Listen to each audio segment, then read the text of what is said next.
combattre avec les bonnes dispositions. Amen. Amen. Nous allons refaire un petit récapitulatif de ce que Dieu nous a apporté dans le chemin qui nous dirige. Dans ce récap du début de l'année 2023, vous verrez que Dieu fait en sorte que on a commencé par renverser les autorités. Amen. Ensuite, on est passé aux alliances. C'est-à-dire chacun a fait un autel dans lequel il a renversé ce qui était déjà fait dans ses familles ou peu importe. Paul, est-ce que tu peux baisser mon retour, s'il te plaît? Et couper les autres micros. Amen. Et vous remarquerez que, en gros, c'est comme si Dieu a permis que, au travers des premiers messages, que nous puissions mettre des fondations. Amen. Des soubassements. Pour éviter que nous soyons freinés ou ralentis dans notre projet ou dans la destinée que Dieu nous emmène. Amen. Suite à ça, l'année d'avant, si vous remarquez bien, Dieu a fait en sorte que nous puissions comprendre vraiment quelle était notre identité et quel était notre appel et quelle était la mission donnée à l'Église. Pourquoi je rentre dans ces rappels? Parce que toutes ces choses ont un impact considérable pour que nous puissions tous avancer dans le plan de Dieu. Amen. Et donc, le message d'aujourd'hui, qui n'est d'autre de combattre avec les bonnes dispositions,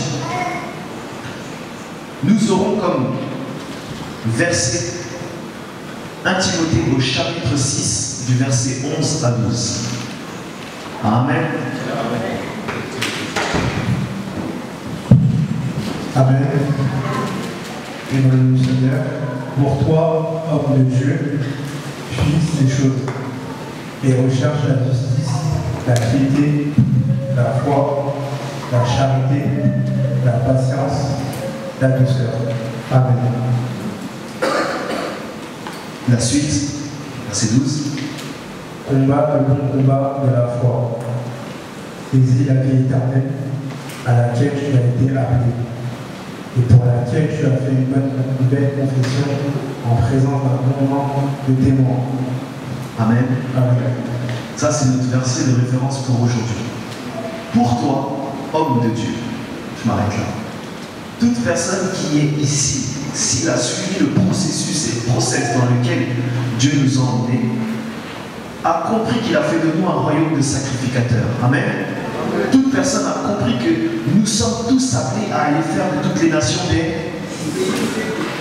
Et donc, dans ce verset, quand on nous dit, au verset 11, pour toi, homme de Dieu, chaque personne ici doit se sentir concernée. Amen. Chaque personne va comprendre que ce message est un message qui lui est destiné. Amen. Et la première mise en garde que Dieu nous met, c'est fuis ces choses et recherche la justice, la piété, la foi, la charité, la patience et la douceur. La question est, quelles sont ces choses à fuir? Amen. Paul, baisse encore mon micro, s'il te plaît. Le gamin, s'il te plaît. La question c'est, quelles sont encore ces choses à suivre? Merci. Quelles sont encore ces choses à fuir? Amen. Dans ces choses, il faut revenir au verset qui peut lire le verset 9 et 10. Amen. Mais ceux qui veulent s'enrichir tombent dans la tentation, dans le piège et dans beaucoup de désirs. Insensés et pernicieux, ils plongent les hommes dans la ruine et la perdition. Amen. La suite. Car l'amour de l'argent est une racine de tous les maux, et quelques-uns, en étant possédés, se sont égarés loin de la foi, et se sont jetés eux-mêmes dans bien et tourments. Amen. Amen. Dans ce verset, ou ces versets, il y a deux choses qui ont été mises en avant. La première, dans le verset, que je reprenne exactement,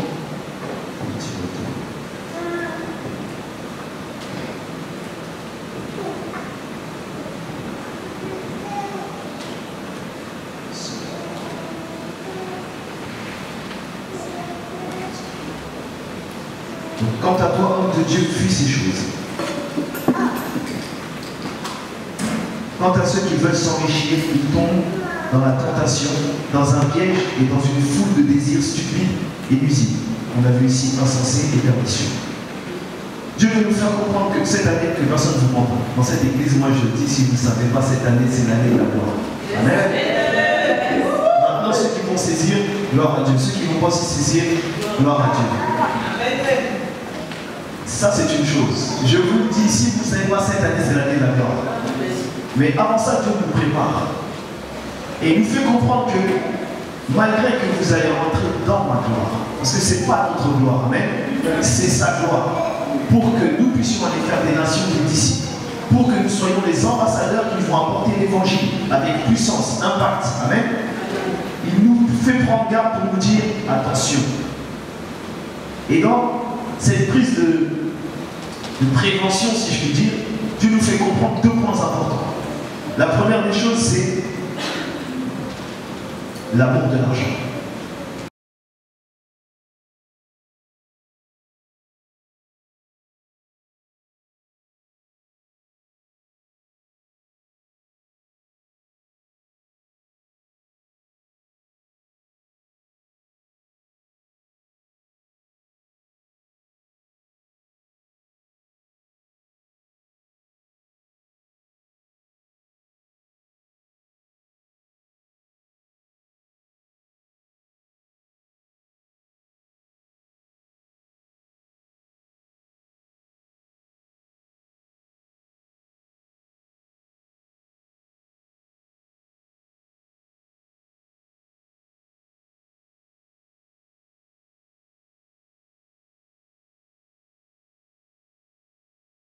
De nous l'Église, son épouse, et qu'il s'est sacrifié.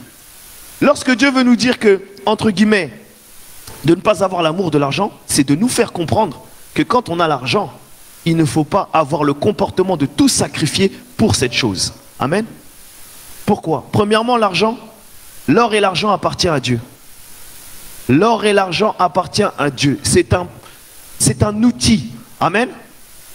Et donc, dans cet outil que Dieu donne, nous devons avoir la capacité et la mesure de marcher pleinement comme Dieu nous attend. Amen. C'est important que chacun puisse comprendre que la gloire de Dieu est là et elle va se manifester. La différence, c'est quel est le comportement qu'il faut adopter quand on rentre dans sa gloire. Amen. Et Dieu veut nous faire comprendre donc qu'il ne faut pas avoir l'amour de l'argent. Vous savez, pour l'argent, il y en a qui sont capables de vendre père et mère. Mais Dieu veut nous faire comprendre que toute gloire déjà vient du Père. Et que cette gloire qu'il nous donne, ce n'est pas pour nous glorifier, mais c'est pour le glorifier. Et donc, n'ayons pas le comportement de ceux qui aiment l'argent. Non. Ayons le comportement et le cœur de ceux qui aiment Dieu. Afin que nous soyons des outils. Que l'argent ne reste qu'un outil pour la gloire de Dieu. Que l'argent ne dicte pas comment on doit prêcher. Que l'argent ne dicte pas comment on doit se comporter. Que l'argent ne nous dicte pas, non, je vous donne des exemples pour vous faire comprendre. Vous savez, quand vous avez l'argent, vous avez la facilité de faire tout ce que vous avez envie. Et c'est pour ça que la Bible nous parle de désirs insensés et pernicieux. Pourquoi? Vous pourrez remarquer que quant à l'argent, les gens ils deviennent doux. Leurs paroles deviennent mielleuses. Mais c'est pas parce que ces gens maintenant commencent à devenir dociles que ça veut dire que tout ce que dit, ils te disent est parole d'évangile. Ça ne veut pas dire que tout ce qu'ils font est bon. Et nous devons garder le bon comportement vis-à-vis de ça. Amen. Bien souvent, beaucoup de gens sont bloqués dans la prospérité parce que cette épreuve de ne pas aimer l'argent, ils ne l'ont pas encore réussi. Et moi, je vous dis que cette année, les choses vont changer à l'église. Je vous le dis, vous direz que je suis prophète. Cette année, les choses vont changer. Mais Dieu dit attention. Attention, n'ayez pas l'amour de l'argent. L'argent n'est qu'un outil. N'est qu'un outil pour glorifier son nom. Amen. Amen. Je vais vous donner un exemple pour vous faire comprendre l'amour de l'argent. Vous savez, quand un policier est appelé et qui travaille comme gardien de la paix, sa mission c'est de garder la paix. Mais si ce policier commence à devenir amoureux de la violence, c'est là qu'il utilise mal ses armes. C'est là que pour une interpellation, il veut en arriver à la bagarre. C'est là que pour je ne sais quoi, il utilise son revolver pour tirer. Alors que le revolver est fait pour protéger. Mais il devient une arme. Je ne sais pas si vous comprenez. C'est-à-dire qu'on sort du dessin de l'outil et on le travestit et ça, on en tord le sens. Amen. Dieu veut nous faire comprendre, c'est la même chose avec l'argent. L'argent déjà appartient à Dieu. L'or et l'argent lui appartiennent. Mais il le donne à ceux qui sont capables de le gérer et de le maîtriser. Amen. Ne devenons pas de ces gens qui sont, comme je disais tout à l'heure, devenus amoureux de la violence et puis en profitent pour à chaque rencontre rentrer dans cette violence. Ça c'est la métaphore que je fais pour faire comprendre quand tu aimes la violence que ça donne. Tu as le rôle de protéger, mais tu deviens maintenant une arme de guerre. Alors que tu es là pour protéger, c'est pareil avec Dieu. Si Dieu nous donne une destinée, c'est à nous de marcher conformément à sa parole. Et si nous laissons nos désirs et nos sentiments nous conduire, parce que nous voulions que nous ne voulions pas, la chair est toujours là. L'apôtre Paul dit, le bien que je veux faire, je ne le fais pas, mais c'est le mal que je fais. Donc c'est pour nous faire comprendre que nous devons faire l'effort de marcher conformément à la parole. Amen.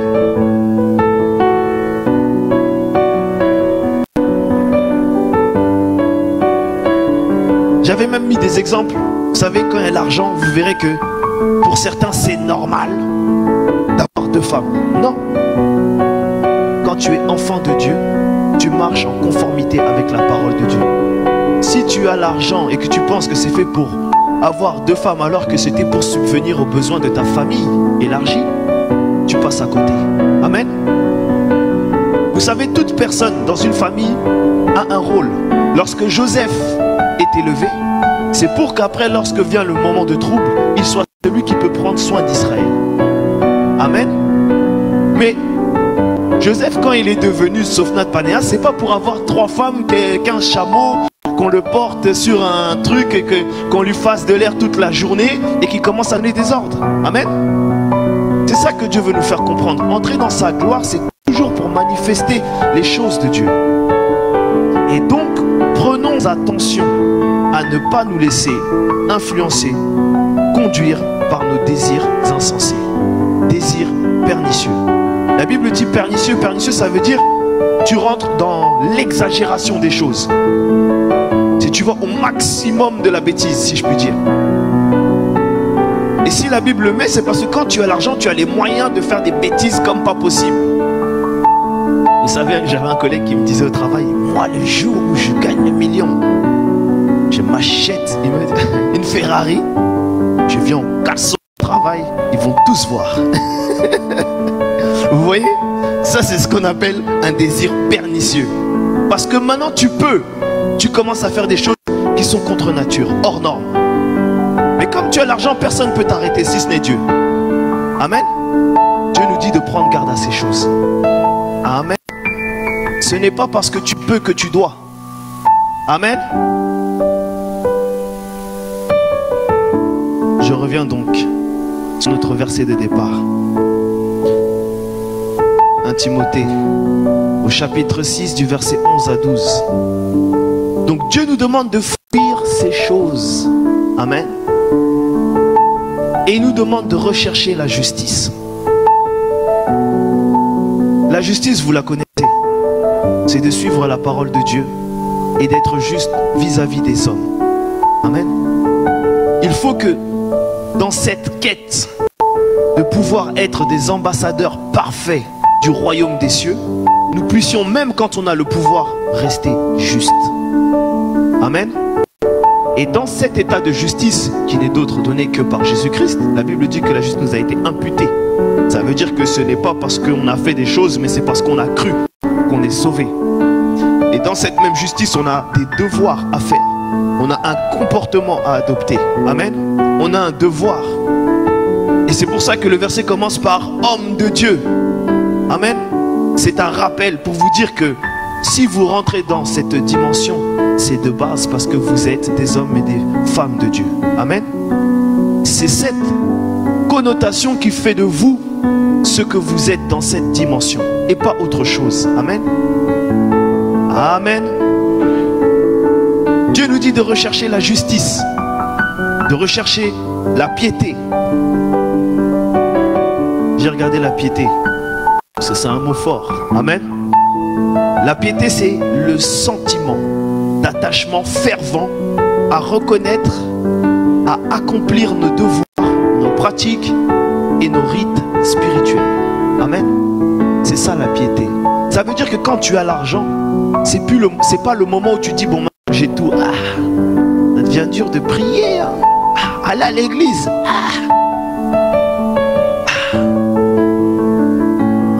Dieu nous dit la piété. Ayons la piété, homme de Dieu. La piété, je reprends, c'est un sentiment fervent d'attachement. C'est-à-dire que dans ton cœur, peu importe qui tu es, peu importe les bénédictions que Dieu t'a données, peu importe la situation financière, la situation de pouvoir, parce que parfois c'est pas forcément la gloire, c'est pas forcément l'argent, ça peut être le pouvoir. Dieu peut te mettre dans un poste où tu domines sur tout le monde. Amen. Dieu peut te mettre dans une situation où tout le monde passe par toi. Mais c'est pas parce que tu rentres dans cette gloire que maintenant tu oublies que tu es un homme de Dieu. Amen. Et donc Dieu demande que tu aies la piété. La piété. Et ça implique quoi? Ça implique la discipline de vie. Amen. Ça implique d'avoir une discipline de prière, une discipline d'adoration, une discipline de comportement, une discipline de manière de parler, une discipline totale. Amen. La Bible dit qu'il a fait de nous un royaume de sacrificateurs pour pouvoir l'adorer. Et la Bible dit également que Dieu est esprit et il faut que ceux qui l'adorent, l'adorent en esprit et en vérité. C'est-à-dire qu'à tout moment de ta vie, lorsque tu as la gloire et que tu marches dans la gloire de Dieu, il faut que ton comportement continue d'adorer Dieu. Amen. Et c'est là que vient prendre la place de la piété. Avoir la discipline de continuer de prier. Si tu priais 3 heures, tu pries 3 ou voire 4 ou même 5 heures. D'avoir la discipline, continuer d'aller à la veille de prière, même si avoir la discipline de venir te rassembler le jour du sabbat. Même si tu as des affaires qui sont grandes, je ne sais comment. Tu dois avoir la discipline. C'est ce qu'on appelle la piété. C'est-à-dire que peu importe ce qui arrive, toi tu as ta manière de vivre. Tu ne changes pas, tu ne bouges pas. Amen. Tu n'es pas ébranlé. Tu ne te laisses pas corrompre par tes sentiments. Tu ne te laisses pas corrompre par les circonstances. Tu ne te laisses pas corrompre par les phrases mielleuses. Tu ne te laisses pas corrompre par les réalités de ce monde. Vous savez, il y a des gens, ils s'adaptent à la réalité. Alors que Dieu, c'est le Dieu de la vérité. Et c'est là le problème. C'est-à-dire que Dieu peut permettre certaines réalités, mais en tout et pour tout, Dieu reste Dieu. C'est-à-dire que la réalité peut être compliquée, bizarre, étrange, tout ce que vous voulez, mais Dieu reste Dieu. Et ça, c'est une vérité. Et la vérité surpassera toujours la réalité. Mais il y a des chrétiens qui s'adaptent à la réalité. Prennent la réalité pour argent comptant, comme on dit. Non, mais tu vois, pasteur, c'est compliqué. Anani, anana, anani. Non, on doit savoir qui on est. Amen. Et Dieu nous demande la piété. C'est-à-dire d'avoir ce comportement, ce ressentiment, cette discipline de vie qui fait la différence. Amen. Vous savez, au-delà d'avoir ce comportement pour aller, quand Jésus reviendra dans nos demeures, il y a aussi le fait que ça enseigne les autres. Vous savez, quand une personne rencontre quelqu'un qui a tout, mais qui continue à avoir une discipline de vie, qui adore Dieu comme si il était pauvre, c'est-à-dire peu importe comment il est habillé, il va s'agenouiller. Peu importe comment il est habillé, il va se mettre à plat ventre. Les gens commencent à comprendre que c'est pas la condition qui détermine, c'est le cœur. Amen. Mais si maintenant, parce que nous sommes rentrés dans la gloire de Dieu, que nous avons un peu de pouvoir, nous avons un peu d'élévation, et que nous nous laissons conduire par cette chair qui veut, je vous le dis, la chair veut s'enorgueillir. La chair veut même prendre des revanches. C'est-à-dire que tu as réussi, ta chair va dire, maintenant ils vont sentir. La chair veut prendre des... Et c'est là que intervient la discipline de vie. La piété. Vous verrez, il y aura toujours des mauvaises langues, comme on dit, qui vont vous dire, ah mais toi je te comprends pas. Oh bon. Non, j'allais vous faire en lingala. Je pense à M. Dakouri. Bon, je vais le faire en lingala, je vais le faire en français pour que ça puisse revenir. Ah mais Obongi, mais... La comportement... Non, c'est pas parce que tu as que tu dois changer. Les riches sont ce qu'ils sont, Dieu reste ce qu'il est. Si nous sommes des hommes de Dieu, des femmes de Dieu, notre discipline de vie ne doit pas changer. Amen. Je vous donne un exemple. Ça, c'est moi. Moi, je travaille dans un milieu qu'on appelle l'IT. C'est jeune, c'est dynamique et c'est des intellectuels en règle générale, des gens intelligents. Des technophiles précisément. Et c'est des gens qui, toute leur jeunesse, ils ont travaillé, ils ont travaillé, ils ont travaillé, ils ont travaillé. Et qu'on appelle les intellos, là, les grosses têtes. Et puis maintenant qu'ils ont de l'argent, tous les jeudis, tous les vendredis, il y a des pots. C'est-à-dire que dans l'emploi du temps de l'équipe, tu verras, il y a marqué de 18h à 20h, rendez-vous à Rice Café. 18h à 20h, rendez-vous truc. Ah, on a fini tel projet, on se retrouve là-bas. Mais ce n'est pas parce que ces réalités sont comme ça que moi aussi je vais les suivre comme ça. Et puis ils vont commencer à boire. Ben vas-y, bois, détends-toi, on dit. Oh, toi aussi t'exagères, pasteur, pasteur. Non, amen. C'est là que la discipline de vie entre en jeu. D'ailleurs, je vous dis la vérité, j'y suis allé une fois pour faire semblant que je ne les aime pas. Et puis après, j'ai disparu. Parce que c'est pas ma place. Amen. Amen. C'est pas ma place. Moi, en tant que serviteur de Dieu, j'arrive comme ça, on est posé, j'ai de la musique, ils boivent des cocktails, je dois prendre en plus un cocktail sans alcool, donc je casse leur ambiance. Après, ils commencent à parler, à danser, à fumer. Ouais, on dit... Et puis moi, je les regarde comme un extraterrestre. Je suis même mal à l'aise parce que c'est pas mon environnement. Et donc, parce que maintenant, j'ai intégré leur... si je dis leur équipe, je dois faire comme eux. Je vous pose la question, est-ce que je dois faire comme eux? Parce que maintenant, j'ai les mêmes revenus que je dois faire comme eux? Est-ce que parce que... C'est ça, la discipline de vie, la piété. C'est-à-dire que tu restes ce que tu es, car tu sais qui tu es. Et c'est pour ça que j'ai expliqué au début. Dieu, dans l'apprentissage de ce qui nous a emmenés, c'est assez au tout début, après le confinement, Dieu a martelé sur notre identité. Amen. Pour que nous sachions qui nous sommes. Et là, Dieu a permis que nous puissions renverser tous les autels. Amen. Et ça veut dire que si vous lisez le livre de Gédéon, vous allez voir ce qui va se passer pour cette église. Mais il nous rappelle une chose. Pas avoir l'amour de l'argent. L'argent n'est qu'un outil. Amen. Ne pas changer notre comportement ni notre discipline de vie. Amen.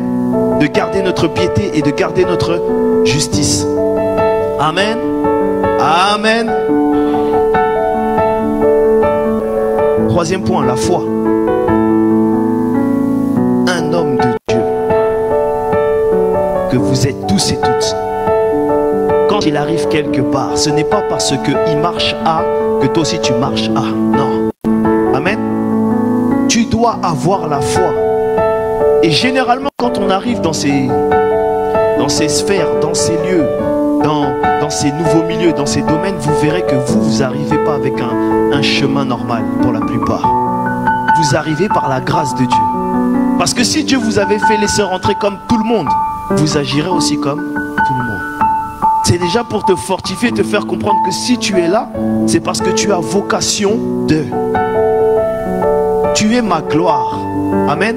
Nous sommes la gloire de Dieu. Nous arrivons dans des domaines où Dieu nous élève, non pas pour que nous fassions ce qui nous plaît, ou parce qu'on a bien prié, et Dieu nous a fait grâce, maintenant on peut souffler. Non. C'est que là maintenant on devient les représentants valables de Dieu. Et en tant que représentants valables de Dieu, c'est à nous maintenant de marcher conformément à la parole de Dieu. Et vous verrez que, comme pour Joseph, il y aura des problèmes. Que les gens qui étaient là, qui sont même parfois plus intelligents que nous, qui sont parfois plus sages, ne trouvent pas. Mais parce que nous avons l'esprit qui fait la différence, nous trouvons les solutions. Et quand ils vont demander, mais toi comment tu fais? C'est là que tu sors ta pièce joker. C'est le Saint-Esprit. Après tu fais comme Pasteur Théo. Quand vous dites prier, vous ne voulez pas. Amen. Amen. C'est ça notre rôle. Nous devons comprendre que nous sommes établis et faits pour manifester les miracles. C'est pourquoi Christ il a dit, vous ferez des choses bien plus grandes que ce que j'ai fait. Amen. Mais bien souvent lorsqu'on arrive dans ces milieux, lorsque Dieu nous élève, lorsque la gloire se manifeste, on commence à avoir peur. On oublie son identité. Et il y a une très belle histoire pour ça. Meshach, Abednego, dans la fosse au lion. Ils n'ont pas oublié qui ils étaient. Daniel pareil. Et c'est ce qui leur a valu d'être élevés. Amen. Lorsqu'ils arrivent et qu'ils sont pris captifs. Et cette histoire elle me choque, vous savez pourquoi? Parce qu'ils sont pris captifs enfants. Amen. C'est-à-dire que là il n'y a pas d'adultes. C'est-à-dire que s'ils veulent se laisser influencer, voir qui va dire quoi, il n'y a pas d'adultes.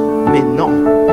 Tu vois des jeunes gens qui se trouvent dans un autre pays, apprennent une nouvelle langue avec des nouvelles coutumes. Mais Daniel il dit, s'il vous plaît, j'ai besoin de ne pas manger de viande ni d'alcool.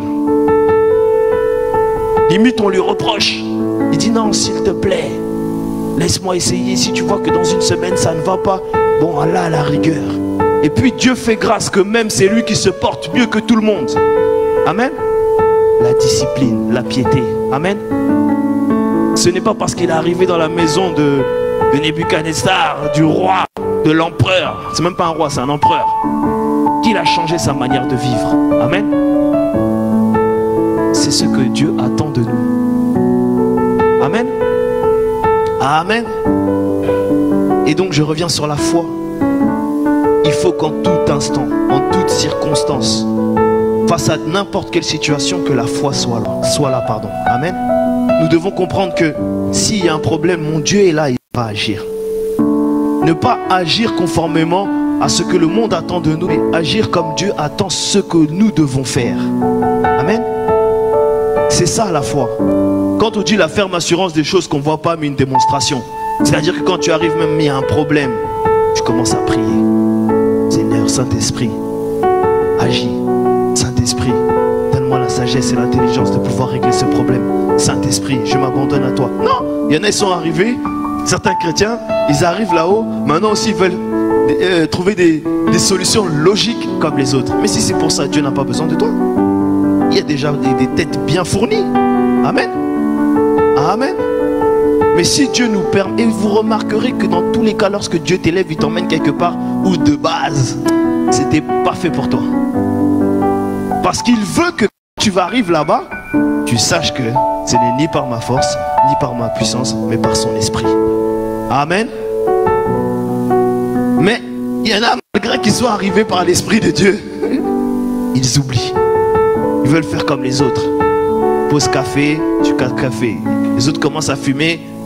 Oh, passe-moi une cigarette. Ouais, ça fait longtemps, j'arrive. Frères, sœurs, ne nous conformons pas au siècle présent. Amen. Il ne faut pas faire les choses juste pour flair. Tu arrives dans un milieu où tu vois tout le monde boit du champagne. Parce que, tu vois, quand on est au parc, au Caribien, là-bas, c'est tout le monde, ta petite flûte. Tu arrives, tu veux faire comme tout le monde pour montrer que toi aussi, t'es hype. C'est pas ça que Dieu attend de nous. Amen. C'est pas ça que Dieu il attend de la différence. Et en plus il rajoute qu'il y aura la différence entre ceux qui le servent et ceux qui ne le servent pas. Même quand tu arrives dans la maison de Pharaon, Pharaon continue à avoir des problèmes. Et donc il faut continuer à trouver des solutions. Amen. Mais si tu es arrivé avec le Saint-Esprit et après tu refroidis, déjà que le diable ne sera pas content que tu sois arrivé là-bas. Mais je te dis, les problèmes qui t'attendent, tu n'es même pas conscient. Tu vas sortir aussi vite que tu es rentré. Amen. Nous devons prendre conscience que ce qui fait la différence, c'est l'Esprit de Dieu. Amen. Et donc il faut le préserver. Vous allez dire, mais c'est vrai que pasteur, mais c'est pas simple. Oui, c'est pas simple, mais qu'est-ce qui est simple dans la vie? Amen. rien n'est simple, mais avec Dieu, tout devient facile. Il faut juste garder sa discipline, garder sa piété, garder sa foi. Ne pas changer parce que tout le monde le fait ou parce que c'est normal. Le dernier point, la charité. Avant-dernier, pardon.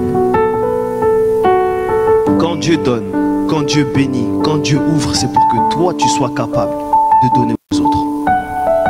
Amen. Parce que Dieu a donné son Fils unique, afin que quiconque croit en lui ne périsse point, mais qu'il ait la vie. Amen.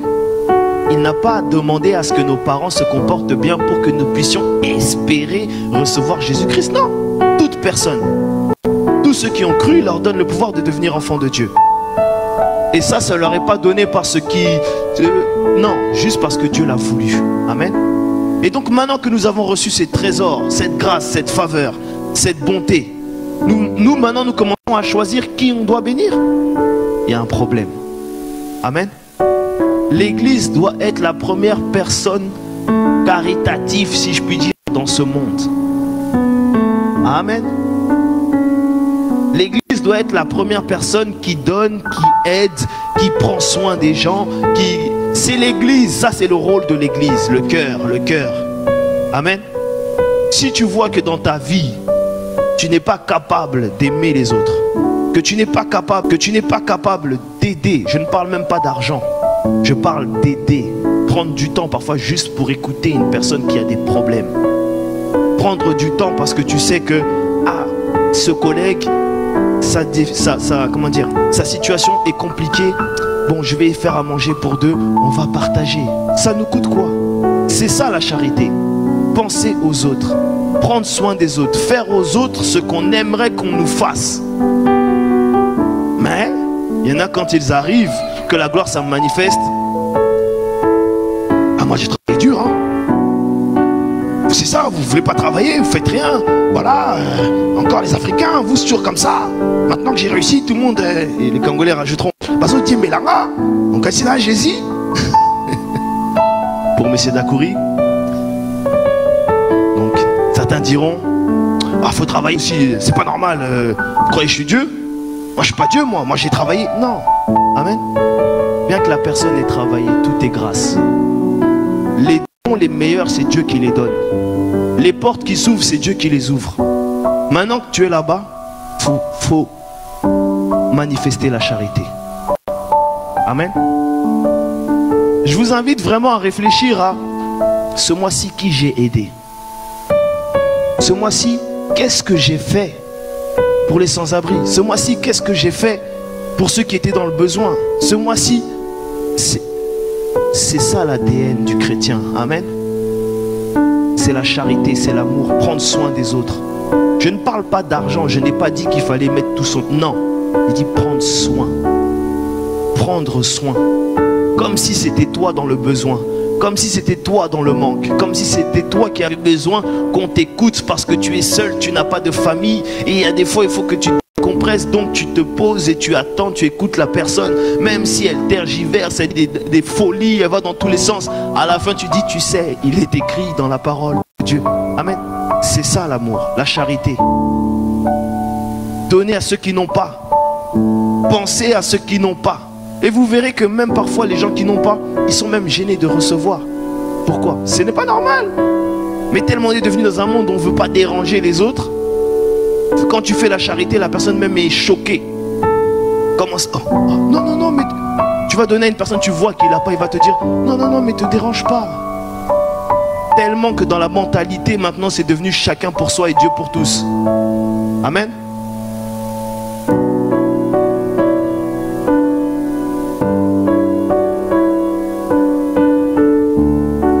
L'avant-dernier point, et après je vais clôturer pour être à l'heure, c'est la patience.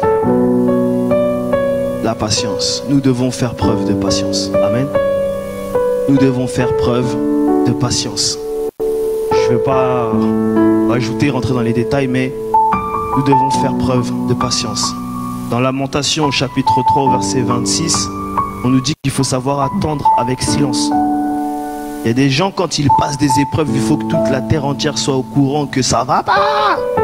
Pasteur, La vie chaud. Non, il y a des fois, il faut avoir le silence. Il y a certaines situations qui nécessitent d'avoir la patience dans le silence. Parce que si tu es dans le silence et que tu es dans le repos, c'est que tu crois vraiment que Dieu va faire. Mais quand tu es excité dans tous les sens, c'est parce qu'en fait, c'est la peur qui te guide. Amen. Je saute parce qu'on n'a pas trop le temps. Dernier point. Jérémie chapitre 48, verset 10. Et je finirai là-dessus. Tu peux lire Paul, s'il te plaît? Amen. Maudit soit celui qui fait avec négligence l'œuvre de l'Éternel. Maudit soit celui qui éloigne son épée du carnage. Amen. Amen. Pourquoi je parle de ce point? Dans ce temps-là, Israël est accablé par les Moabites. Et Dieu a dit qu'il allait intervenir. Et donc que les Moabites allaient tous passer du tranchant de l'épée. Et il rajoute, maudit soit celui qui fait avec négligence l'œuvre de l'Éternel. Maudit soit celui qui éloigne son épée du carnage. C'est-à-dire, maudit soit celui qui ne va pas faire ce que j'attends de lui. J'appuie sur ce point parce qu'il faut arrêter d'être négligent. Amen. Il faut arrêter. Il y a un moment, c'est soit Dieu il est vrai, Dieu est le maître des circonstances, tout ce que vous voulez, on ne peut plus arriver en retard. On ne peut pas dire, ah j'ai oublié, ah ceci, comme si en fait Dieu c'était quelque chose de bien, mais de secondaire. Il y a un moment, si Dieu ça reste Dieu et que dans notre cœur nous vivons pour l'adorer, dans tout ce que nous faisons, on ne peut plus arriver en retard. Parce qu'on sait que Dieu est là et lui il nous attend. Parce qu'on sait que Dieu attend de nous de certaines choses, on ne peut plus les négliger. Amen. Maudit soit celui qui fait l'œuvre de l'Éternel avec négligence. Pourquoi nous soulignons ce point pour finir? C'est que quand bien même la gloire de Dieu est là, si on néglige, on peut passer à côté des choses de Dieu. Et puis derrière, peut arriver la malédiction.